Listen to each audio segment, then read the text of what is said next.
నమస్కారం. ప్రజా పిలుపు న్యూస్ కి స్వాగతం. హెడ్లైన్ చూద్దాం.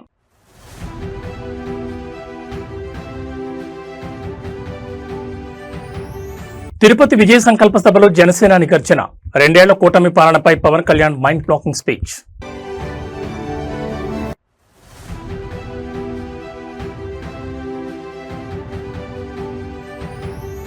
ఇరవై 21 సీట్లతో మేము రాజీ పడలేదు. ఆంధ్రప్రదేశ్ భవిష్యత్ కోసమే ఆనాడు పెద్ద మనసుతో త్యాగం చేశాం.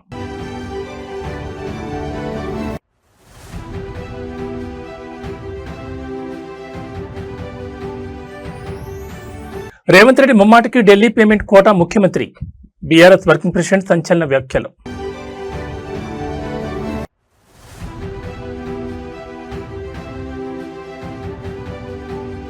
డెహ్రాడూన్ ఐఎంఏలో కనుల పండుగ పాసింగ్ అవుట్ పెరేడ్. ముఖ్య అతిథిగా హాజరైన రాష్ట్రపతి ద్రౌపది ముర్ము. ఇక డీటెయిల్స్ చూస్తే ఆంధ్రప్రదేశ్ రాష్ట్రంలో ఎన్డీఏ కూటమి ప్రభుత్వం విజయవంతంగా 2 ఏళ్లు మైల్ స్టోన్ పూర్తి చేసుకున్న వేళ తిరుపతి విజయ సంకల్ప సభ సాక్షిగా ఉప ముఖ్యమంత్రి పవన్ కళ్యాణ్ చేసిన ప్రసంగం రాష్ట్ర వ్యాప్తంగా ప్రశంసలు అందుకుంటోంది. గత ప్రభుత్వ నియంతృత్వ విధ్వంసక పాలనపై ప్రజాస్వామ్యం సాధించిన మహా విజయమే ఈ కూటమి ప్రభుత్వం అని ఆయన స్పష్టం చేశారు. ఈ కూటమి కేవలం అధికారం పంచుకోవడం కోసం ఏర్పడింది కాదని, ఆంధ్రప్రదేశ్ పునర్నిర్మాణం, సర్వతోముఖాభివృద్ధి మరియు ప్రజా సంక్షేమం ఏకైక లక్ష్యంగా పనిచేస్తుందని ఉద్ఘాటించారు. తిరుపతి బహిరంగ సభలో ముఖ్యమంత్రి చంద్రబాబు నాయుడుతో కలిసి పాల్గొన్న డిప్యూటీ సీఎం పవన్ కళ్యాణ్ తాము గడిచిన 2 ఏళ్లలో సాధించిన గ్రామీణ ప్రగతిని సభ ముందుంచారు. తాను బాధ్యతలు నిర్వహిస్తున్న పంచాయతీరాజ్ శాఖ జాతీయ స్థాయిలో సాధించిన అసాధారణ విజయాలను ఆయన ప్రత్యేకంగా ప్రస్తావించారు. గ్రామస్థాయి నాయకత్వమే రేపటి దేశ నాయకత్వానికి బలమైన పునాది కావాలని పవన్ కళ్యాణ్ ఆకాంక్షించారు. గాంధీజీ కలలుగన్న గ్రామ స్వరాజ్య స్ఫూర్తిని సాకారం చేసేందుకు రాబోయే రోజుల్లో స్థానిక సంస్థలను మరింత బలోపేతం చేస్తామని, నిధులు విధులను సక్రమంగా కేటాయించి గ్రామాలను అభివృద్ధి పదంలో నడిపించడానికి కూటమి ప్రభుత్వం పూర్తిగా కట్టుబడిందని సగర్వంగా ప్రకటించారు. ఓట్ల రాజకీయం కంటే గ్రామీణ ఆర్థిక వ్యవస్థ బలోపేతమే లక్ష్యంగా సాగిన పవన్ కళ్యాణ్ స్పీచ్ ఇప్పుడు సోషల్ మీడియా వేదికగా విపరీతంగా ట్రెండ్ అవుతోంది. కూటమి ప్రభుత్వ 2 ఏళ్ల సుపరిపాలనపై క్షేత్రస్థాయిలో ప్రజలు సైతం హర్షం వ్యక్తం చేస్తున్నారు.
ఆంధ్రప్రదేశ్ ఉప ముఖ్యమంత్రి జనసేన అధినేత పవన్ కళ్యాణ్ తిరుపతి బహిరంగ సభ వేదికగా పొత్తులపై చేసిన వ్యాఖ్యలు ఇప్పుడు పొలిటికల్ సర్కిల్స్ లో మారుమోగిపోతున్నాయి.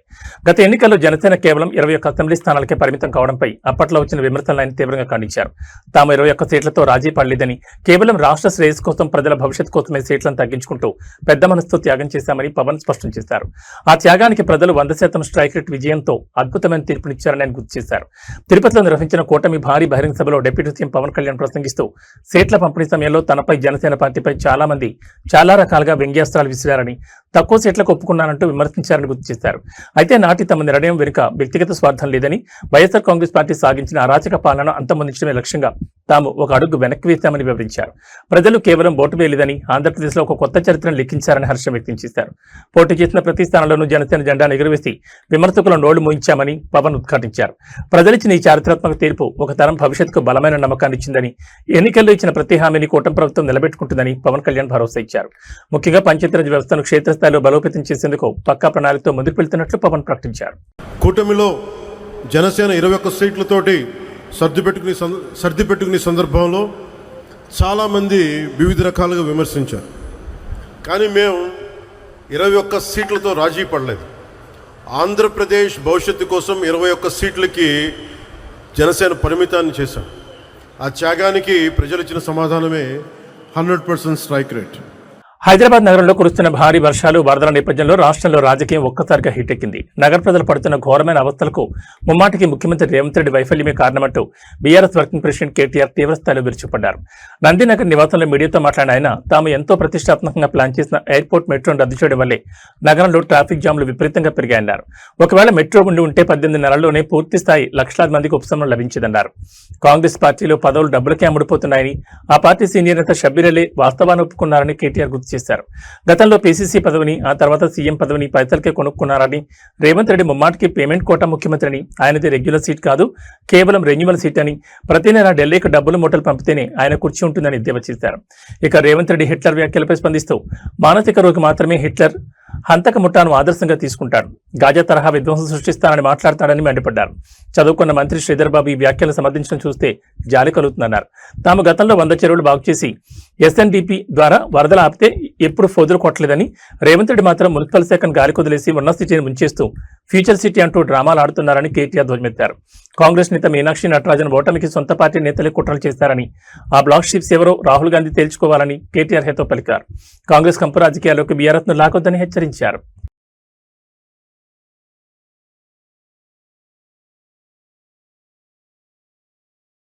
తెలంగాణ గుండెకాయ లాంటి సింగరేణి సంస్థను కాంగ్రెస్ ప్రభుత్వం ఏ రకంగా అక్రమాల ఊపులోకి నెట్టేస్తుందో బీఆర్ఎస్ సీనియర్ నేత మాజీ మంత్రి హరీష్ రావు పక్కా ఆధారాలతో సహా బట్టబయల్చేశారు. మంచిర్యాల జిల్లా జైపూర్ పవర్ ప్లాంట్ పనులకు సంబంధించి ఇప్పటి వరకు తెలంగాణ ప్రభుత్వ అధికారిక డిపిఆర్ అప్రూవల్ లేదు. పవర్ పర్చేజ్ అగ్రిమెంట్ అసలు లేదు. అయినా సరే రూల్స్ అన్నింటినీ తొంగలో తొక్కి కాంగ్రెస్ లీడర్లు తమకు కావాల్సిన వారికి టెండర్లు కట్టబెట్టారని హరీష్ రావు సంచలన ఆరోపణ చేశారు. ప్రభుత్వ వైఫల్యం వల్ల సింగరేణిపై ఏడాదికి ఏకంగా 750 కోట్ల రూపాయలు, అంటే రోజుకు 2.5 కోట్ల రూపాయలు చొప్పున అదనపు నష్టం భారం పడుతోందని ఆయన లెక్కలతో సహా నిరూపించారు. ఏడాదిన్నర గడుస్తున్న జైపూర్ థర్మల్ ప్లాంట్ విస్తరణ పనులకు సంబంధించిన డిపిఆర్ కు రాష్ట్ర ప్రభుత్వం ఎలాంటి అనుమతులు ఇవ్వలేదని హరీష్ రావు తెలిపారు. అసలు అనుమతులే లేనప్పుడు టెండర్లు ఎలా పిలుస్తారని, ఈ పనుల పర్యవేక్షణ కోసం ఒక ఆంధ్ర ప్రాంతానికి చెందిన వ్యక్తిని తెచ్చి జైపూర్లో ఎందుకు నియమించారని ఆయన ప్రశ్నించారు. ఎన్టీపీసీ అత్యంత తక్కువ ధరకు విద్యుత్ ఇచ్చేందుకు సిద్ధంగా ఉన్నా దాన్ని పక్కన పెట్టి ఇక్కడ పనులు చేపట్టే వెనుక భారీ కమిషన్ల దందా దాగి ఉందన్నారు. అంతేకాకుండా మరో షాకింగ్ విషయం ఏంటంటే, రాజస్థాన్ ప్రభుత్వం తనకి 24% వాటా ఇస్తున్నందుకు గాను భారత్ పాకిస్తాన్ సరిహద్దులోని జైసల్మేర్లో 1400 మెగావాట్ల సోలార్ ప్లాంట్ ఏర్పాటుకు భూమి కేటాయించిందని, బొగ్గు తవ్వే సింగరేణి సంస్థ అక్కడికి వెళ్లి ఆ బోర్డర్ ఎడారిలో సోలార్ ప్లాంట్ పెట్టాల్సిన అవసరం వచ్చిందని, అసలు ఈ ప్లాంట్ ఎవరి స్వార్థం కోసం పెట్టిస్తున్నారంటూ ముఖ్యమంత్రి రేవంత్ రెడ్డి హరీష్ రావు నిలదీశారు. ఒకప్పుడు 1000 కోట్ల ఫిక్స్డ్ డిపాజిట్లతో లాభాలు నడిచిన సింగరేణిని ఈ రోజు కాంగ్రెస్ ప్రభుత్వం ఓవర్ డ్రాప్ల పరిధిలోకి నెట్టేసిందని హరీష్ రావు ఆవేదన వ్యక్తం చేశారు. Jaipur thermal project, Jaisalmer solar టెండర్లపై తక్షణమే పూర్తిస్థాయి విచారణ జరిపించాలని ఆయన డిమాండ్ చేస్తున్నారు. జైపూర్ పవర్ స్కామ్ ఇది చాలా ఇంట్రెస్టింగ్.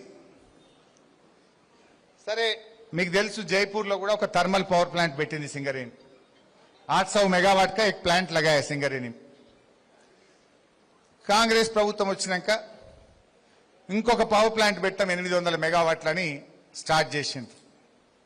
సరే, ఎప్పుడైనా ఒక పవర్ ప్లాంట్ పెడితే ఆ తయారైన కరెంటు, ఉత్పత్తి అయిన కరెంటు ఎవరు కొంటారు అనేది పీపీఏ, పవర్ పర్చేజ్ అగ్రిమెంట్ అని చేసుకుంటాం. మరి వీళ్ళు జైపూర్లో 800 మెగావాట్ల ప్లాంట్ పెడితే రాష్ట్ర ప్రభుత్వంతో పీపీఏ జరగలే. డిపిఆర్ కు రాష్ట్ర ప్రభుత్వం అగ్రీ కాలే, అంటే దానికి ఆమోదం చెప్పలే. డిపిఆర్ కు ఆమోదం లేదు, పవర్ పర్చేజ్ అగ్రిమెంట్ లేదు. కానీ టెండర్లు పిలిచేసిండ్రు. టెండర్లు పిలిచిండ్రు, వాళ్ళు అనుకున్న వాళ్ళకు కట్టబెట్టిండ్రు, పనులు స్టార్ట్ చేసిండ్రు. సంవత్సరంన్నర అయింది. ఏడాదిని అర్థమైనా ఇంతవరకు డిపిఆర్కు రాష్ట్ర ప్రభుత్వం ఆమోదం లేదు. ఏ విద్యుత్ సంస్థతో పవర్ పర్చేజ్ అగ్రిమెంట్ లేదు. కరెంటు తయారైతే నేను కొంటాను ఎవడో చెప్పాలి కదనే. ఎవడన్నా కొనేది ఉంటేనే బ్యాంకులు అప్పిస్తాయి. బ్యాంక్ అప్పిస్తేనే నువ్వు పవర్ ప్లాంట్ కడతావు. మరి పీపీఏ లేదు, డిపిఆర్ ఆమోదం లేదు. టెండర్ పిలిచిండ్రు, 1000 కోట్ల రూపాయలు ఖర్చు పెట్టిండ్రు. ఇప్పుడు ఇక రాష్ట్ర ప్రభుత్వం ఆమోదం లేక నడిమిట్లా ఆగిపోయింది. జైపూర్కు పోయిందిగా, రాజస్థాన్ రాష్ట్రానికి పోయింది.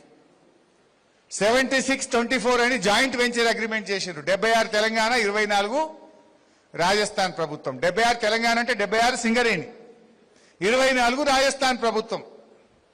మళ్ళా రాజస్థాన్ ప్రభుత్వం 24% అంటే 24% పెట్టుబడి పెట్టాలన్నా వద్దా? వాళ్ళెంత తెలివి కల్లోళ్ళు జైపూర్లో అంటే రాజస్థాన్ గవర్నమెంట్. మేము వాళ్ళ తెలివి కల్లోళ్ళు కాదు, మనోళ్ళ కమిషన్ల ఆశ. రాజస్థాన్ గవర్నమెంట్ ఏం చెప్పింది?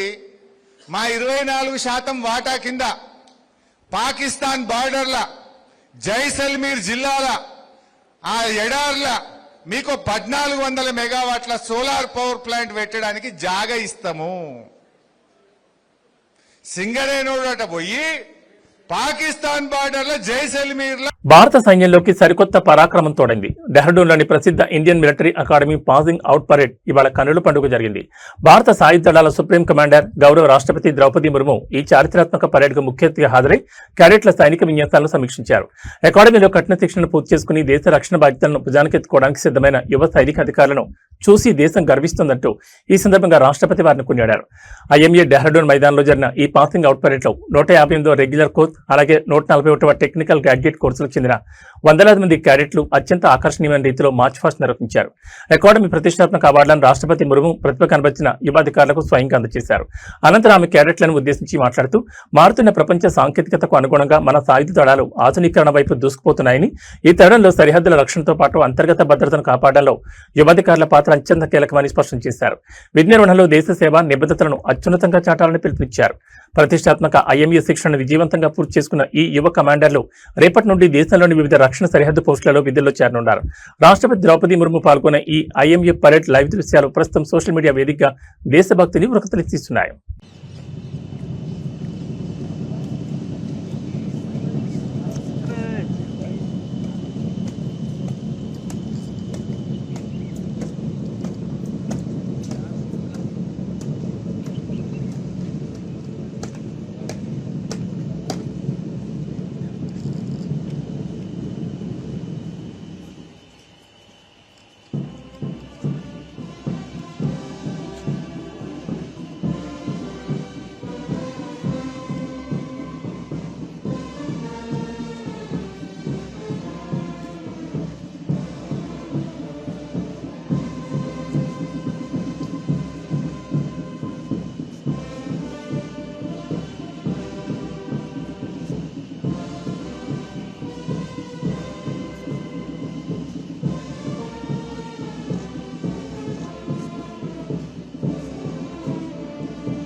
టెక్నాలజీ పెరుగుతుంటే దాంతో పాటు సైబర్ నేలగాళ్ల మోసాలు కూడా కొత్త పుంతలు తొక్కుతున్నాయి. ఆంధ్రప్రదేశ్లో ఏకంగా ముఖ్యమంత్రి చంద్రబాబు నాయుడు, ఐటీ మంత్రి నారా లోకేష్ పేర్లని సైబర్ కేటగాళ్లు వాడుకున్నారు.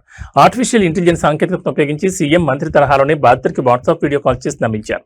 విశాఖపట్నంలో వెలుచుతున్న ఈ హైటెక్ సైబర్ ఫ్రాడ్ ఇప్పుడు 2 రాష్ట్రాల్లో తీవ్ర సంచలనం రేపుతోంది. విశాఖపట్నం సీతంపేట పరిధిలో నివసించే శ్రీనివాసరెడ్డి అనే వ్యక్తికి కొంతకాలంగా ఒక భూ వివాదం నడుస్తోంది. ఈ సమస్యను తామే స్వయంగా పరిష్కరిస్తామంటూ సైబర్ నేరగాళ్లు రంగంలో దిగారు. బాధితుడిని పూర్తిగా నమ్మించేందుకు నిందితులు ఏఐ టెక్నాలజీతో సీఎం చంద్రబాబు, మంత్రి లోకేష్ ముఖాలను, వారి గొంతులను క్లోనింగ్ చేసి నేరుగా వీడియో కాల్స్ చేశారు. స్క్రీన్ పై కనిపిస్తున్నది నిజంగానే ముఖ్యమంత్రి మరియు మంత్రి అని నమ్మిన శ్రీనివాసరెడ్డి సదరు కేటుగాళ్లు అడిగినట్లుగా దశలవారీగా దాదాపు 80,000 రూపాయలను వారి ఖాతాలో బదిలీ చేశాడు. ఆ తర్వాత వారు స్పందించకపోవడంతో తాను ఘోరంగా మోసపోయానని గ్రహించిన బాధితులు ఇవాళ విశాఖ సైబర్ క్రైమ్ పోలీసులను ఆశ్రయించి అధికారికంగా ఫిర్యాదు చేశారు. టెక్నాలజీ సాయంతో నకిలీ వీడియో కాల్ సృష్టించి అధికారిక పెద్దల పేరిట డబ్బులు వసూలు చేస్తున్న ఈ గ్యాంగ్ వెనుక ఎవరున్నారని కోణంలో వైజాగ్ పోలీసులు ఐపీ అడ్రస్లు, బ్యాంక్ అకౌంట్ల ఆధారంగా దర్యాప్తు వేగవంతం చేశారు. ఇలాంటి మోసపూరిత ఏఐ వీడియో కాల్స్ పట్ల ప్రజలంతా అత్యంత అప్రమత్తంగా ఉండాలని సైబర్ నిపుణులు హెచ్చరిస్తున్నారు. సార్ నమస్తే సార్. సార్ సార్ నా పేరు శ్రీనివాస్ రెడ్డి సార్.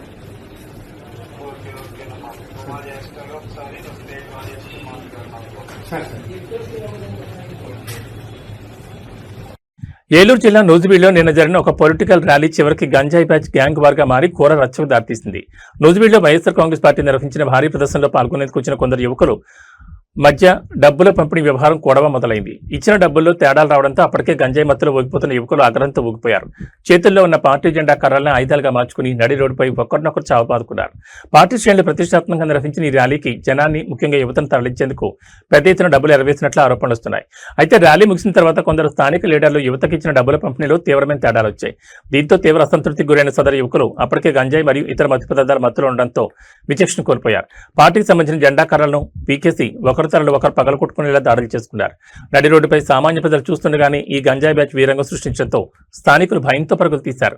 రాజకీయ ర్యాలీల్లో యువతను ఈ రకంగా గంజాయి మత్తుకు బానిసలేని వారిని వాడుకోవడం, చివరికి అది ఇలాంటి హింసకు దారితీయడంపై నూజివీడు ప్రజలు తీవ్ర ఆగ్రహం వ్యక్తం చేస్తున్నారు. పట్టపగలు నడి రోడ్డుపై శాంతి భద్రతకు విఘాతం కలిగించిన ఈ గంజాయి బ్యాచ్ పై పోలీసులు కేసు నమోదు చేసుకుని దర్యాప్తు చేస్తున్నారు.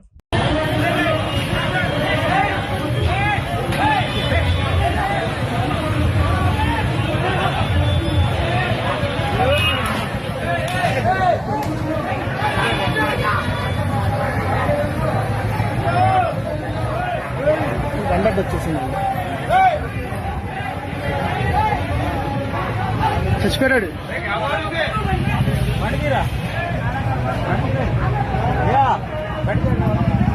ఎక్కడ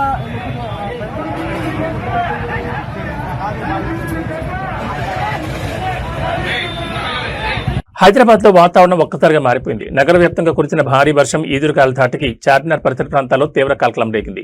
ఇక్కడ చారిత్రాత్మక యునానీ టిబ్స్ ఆసుపత్రి కాంపౌండ్ లో ఉన్న శతాబ్దాల నాటి ఒక భారీ వృక్షం ఒక్కసారిగా నేలకూరింది. ఈ ప్రమాదంలో అక్కడ పార్క్ చేస్తున్న పలు ద్విచక్ర వాహనాలు, కార్లు పూర్తిగా నలిగిపోయి తీవ్రంగా దెబ్బతిన్నాయి. సమాచారం అందిన వెంటనే స్థానిక కార్వాన్ ఎమ్మెల్యే మీర్ జుల్ఫికర్ అలీ ఘటనా స్థలానికి చేరుకుని సహాయక చర్యలను స్వయంగా పర్యవేక్షించారు. గత కొన్ని గంటలుగా పాత బస్తీలో ఎడతెరిపి లేకుండా కురుస్తున్న వర్షానికి యునానీ ఆసుపత్రి వద్ద ఉన్న పురాతన చెట్టు వేళ్లు బలహీనపడి ఒక్కసారిగా రోడ్డుపైకి విడిపడింది. నిరంతరం రద్దీగా ఉండే ప్రాంతంలో చెట్టు కూలిన సమయంలో రోగులు, ప్రజలు ఎవరూ అక్కడ లేకపోవడంతో ఒక పెద్ద ప్రమాదం త్రుట్లో తప్పింది. అయితే ఆసుపత్రి సిబ్బంది, సందర్శకులు పార్క్ చేసిన వాహనాలు మాత్రం దీని కింద నలిగిపోయాయి. ఘటన జరిగిన వెంటనే అలర్ట్ అయిన MLA GHMC disaster response force మరియు మున్సిపల్ సిబ్బందిని ఘటనా స్థలానికి రప్పించారు. యుద్ధ ప్రాతిపదికన ఆధునిక కట్టర్ల సహాయంతో చెట్టు కొమ్మలు తొలగించి ట్రాఫిక్ ను క్లియర్ చేయించారు. వర్షాల నేపథ్యంలో పాత బస్తీలోని లోతట్టు ప్రాంతాల ప్రజలు, ముఖ్యంగా పాత కట్టడాలు, బలహీనమైన చెట్ల కింద వాహనాలు పార్క్ చేసేవారు అప్రమత్తంగా ఉండాలని మున్సిపల్ అధికారులు హెచ్చరిస్తున్నారు. తక్షణమే స్పందించి రోడ్డును పునరుద్ధరించిన ఎమ్మెల్యే మరియు జీహెచ్ఎంసీ సిబ్బందిని స్థానికులు అభినందిస్తున్నారు.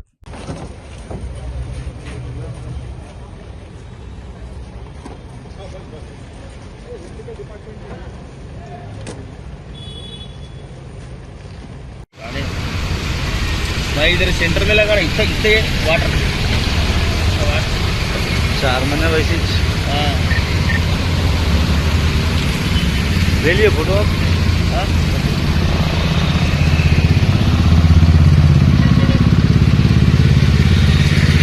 హనుమకొండ జిల్లాలో తీవ్ర ఉధృతి చోటు చేసుకుంది. హైదరాబాద్ నగరంలో హైడ్రా మార్క్ కూల్చివేతలు ఏ రకంగా జరిగాయో సరిగ్గా అదే తరహాలో హనుమకొండలోనూ కాంగ్రెస్ ప్రభుత్వం జేసీబీలను రంగంలోకి దించింది. చారిత్రాత్మక భద్రకాళి అమ్మవారి ఆలయ సమీపంలో పేదలు నిర్మించుకున్న గుడిసెలను మున్సిపల్ కూడా అధికారులు ఉదయాన్నే భారీ పోలీస్ బలగాలతో వచ్చి కూల్చివేయడం స్థానికంగా తీవ్ర ఆగ్రహాన్ని రేకెత్తిస్తోంది. హైకోర్టు నుండి స్పష్టమైన స్టేటస్ కో ఆర్డర్ ఉన్నప్పటికీ శని ఆదివారాలు కోర్టులకు సెలవు కావడాన్ని చూసుకుని అధికారులు ఈ దౌర్జన్యాన్ని ప్లాన్ చేస్తారని బాధితులు కన్నీరుమున్నీరవుతున్నారు. వరంగల్ నగర నడిబొడ్డున ఉన్న భద్రకాళి ఆలయ పరిసరాల్లోని ప్రభుత్వ భూముల్లో వెలసిన గుడిసెలను ఖాళీ చేయించేందుకు అధికారులు చాలా కాలంగా ప్రయత్నిస్తున్నారు. అయితే ఈ వ్యవహారంపై బాధితులు కోర్టును ఆశ్రయించి స్టే తెచ్చుకున్నారు. ఈ నేపథ్యంలో వరంగల్ పశ్చిమ ఎమ్మెల్యే నాయన్ రాజేందర్ రెడ్డి గతంలోనే ఈ గుడిసెలను కూల్చివేస్తామని బహిరంగంగా ప్రకటించిన విషయాన్ని స్థానికులు గుర్తు చేస్తున్నారు. కోర్టులు మూసి ఉండే వీకెండ్ చూసుకుని ఎమ్మెల్యే అండతోనే స్థానిక కాంగ్రెస్ నాయకులు దగ్గరుండే అధికారులతో ఈ దౌర్జన్యాన్ని సహకరించారని గుడిసెవాసులు ఆరోపిస్తున్నారు. దశాబ్దాలుగా ఇక్కడే నివసిస్తున్న తమను ఒక్క రాత్రిలో రోడ్డున పడేశారని, కనీసం సామాన్లు సర్దుకునేందుకు కూడా సమయం ఇవ్వకుండా జేసీబీలతో ఇళ్లను కూల్చేస్తారని మహిళలు, వృద్ధులు ఆవేదన వ్యక్తం చేస్తున్నారు.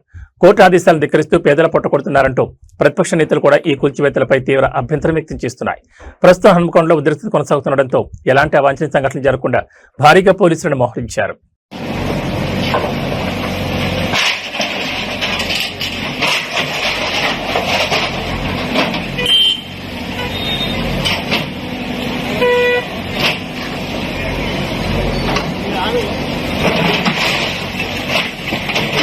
Tollywood talented hero Sharwanand, mass pulse తెలిసిన దర్శకుడు సంపత్ నంది కాంబినేషన్ లో తెరకెక్కుతున్న most awaited periodic action thriller Bhogi ప్రస్తుతం ఈ చిత్రం షూటింగ్ శరవేగంగా ముగింపు దశకు చేరుకుంది. రీసెంట్ గా నారీ నారీ నడుమ మురారి, బైకర్ వంటి విభిన్నమైన సినిమాలతో సందర్శించిన శర్వానంద్ ఈసారి భోగితో full length raw and rustic action mode లోకి మారిపోయారు. ప్రస్తుతం ఈ సినిమాకు సంబంధించిన అత్యంత కీలకమైన high voltage emotional climax action episode ను చిత్ర యూనిట్ చిత్రీకరిస్తోంది. దీనికోసం ఆర్ట్ డైరెక్టర్ కిరణ్ కుమార్ మన్నే పర్యవేక్షణలో ఒక భారీ సెట్ నిర్మించారు. Star stunt master Dilip Subbarayan నేతృత్వంలో దాదాపు 20 రోజుల పాటు నాన్ స్టాప్ గా సాగే ఈ మెగా యాక్షన్ షెడ్యూల్ తో భోగి టాకీ పార్ట్ మొత్తం పూర్తవుతుందని సమాచారం. ఈ చిత్రంలో శర్వానంద్ గంగా అనే పవర్ఫుల్ పాత్రలో నటిస్తుండగా అనుపమ పరమేశ్వరన్, కందుల సులోచన రాణిగా, డింపుల్ హాయతి, మందారం అనే బోర్డ్ క్యారెక్టర్లు మెరిసిపోనున్నారు. శ్రీ సత్యసాయి ఆర్ట్స్ బ్యానర్ పై కేకే రాధామోహన్ అత్యంత ప్రతిష్టాత్మకంగా ఈ చిత్రాన్ని నిర్మిస్తున్నారు. ఈ భారీ యాక్షన్ షెడ్యూల్ ముగియగానే పోస్ట్ ప్రొడక్షన్ పనులను వేగవంతం చేసి రాఖీ పౌర్ణమి పండుగ సీజన్ ను టార్గెట్ చేస్తూ ఆగస్టు 28న తెలుగుతో పాటు తమిళం, హిందీ, కన్నడ, మలయాళ భాషలో ఈ చిత్రాన్ని ప్రపంచవ్యాప్తంగా గ్రాండ్ గా రిలీజ్ చేయనున్నారు. బీమ్స్ సిసిరోలియో సంగీతం అందిస్తున్న ఈ రా and rustic movie Sharwanand career లోని ఒక మైల్ స్టోన్ గా నిలుస్తుందని ఫ్యాన్స్ ఆశాభావం వ్యక్తం చేస్తున్నారు.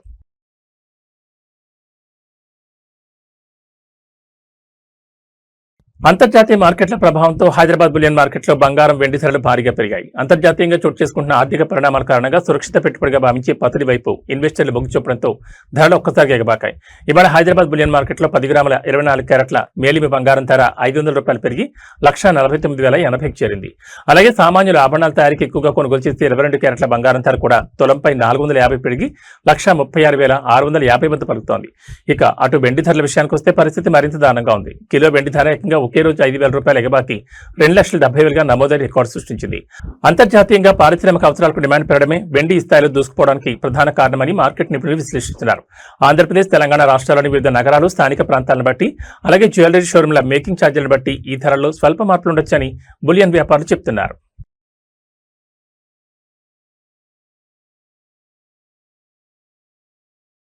గ్రేటర్ హైదరాబాద్ ను వర్షాలు ముంచెత్తున్నాయి. గత 2 రోజులుగా నగర వ్యాప్తంగా కురిసిన భారీ కుండపోత వర్షాలు ఇప్పుడు మృత్యుపాతాలుగా మారుతున్నాయి. వానల ధాటికి నగరంలో వేర్వేరు ప్రమాదాల్లో కేవలం 48 గంటల వ్యవధిలోనే 4 ప్రాణాలు కోల్పోవడం తీవ్ర ఆందోళన రేకెత్తిస్తోంది.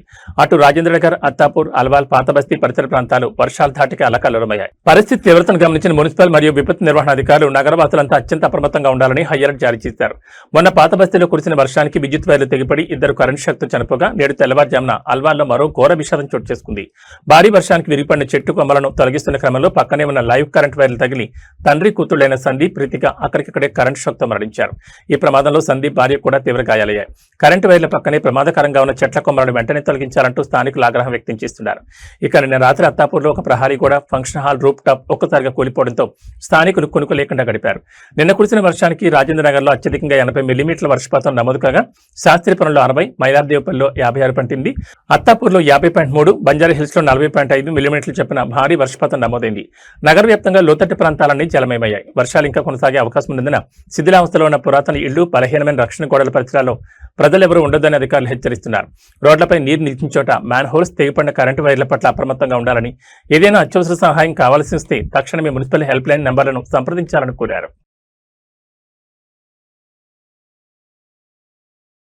ఏబీ బులెటిన్ విశేష నమస్కారం.